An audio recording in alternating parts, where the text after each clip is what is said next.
গাজার ধ্বংসস্তূপের মাঝে ঈদুল ফিতরের সকাল। বিধ্বস্ত মসজিদের ধ্বংসাবশেষের সামনে দাঁড়িয়ে ফিলিস্তিনিরা আদায় করছেন ঈদের নামাজ। চারপাশে যুদ্ধের ক্ষতচিহ্ন, ধ্বংসপ্রাপ্ত ঘরবাড়ি, হারানো স্বজনদের স্মৃতি, সবকিছু মিলিয়ে এক বেদনাবিধুর পরিবেশ। তবুও এই শোকাগ্রস্ত সময়ে কঠিন বাস্তবতার মাঝেও ঈদের আনন্দ খুঁজে নেয়ার চেষ্টা করছেন ফিলিস্তিনি মুসলমানরা।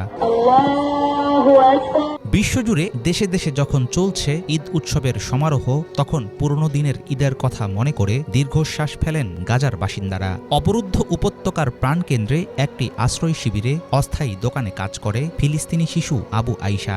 বন্ধুদের সাথে খেলতে যাওয়ার প্রিয় স্থানটা এখন আর আগের মতো নেই। তার মতো গাজার শিশুদের কাছ থেকে যেন ছিনিয়ে নেওয়া হয়েছে ঈদের আনন্দ। আমরা এখন গাজা শহরের সিটি স্কয়ার এলাকায় থাকি। যুদ্ধের আগে এখানে খেলতে আসতাম। ঈদের সময় অনেক দোকানপাট বসতো, আমরা পোশাক কিনতে আসতাম, কিন্তু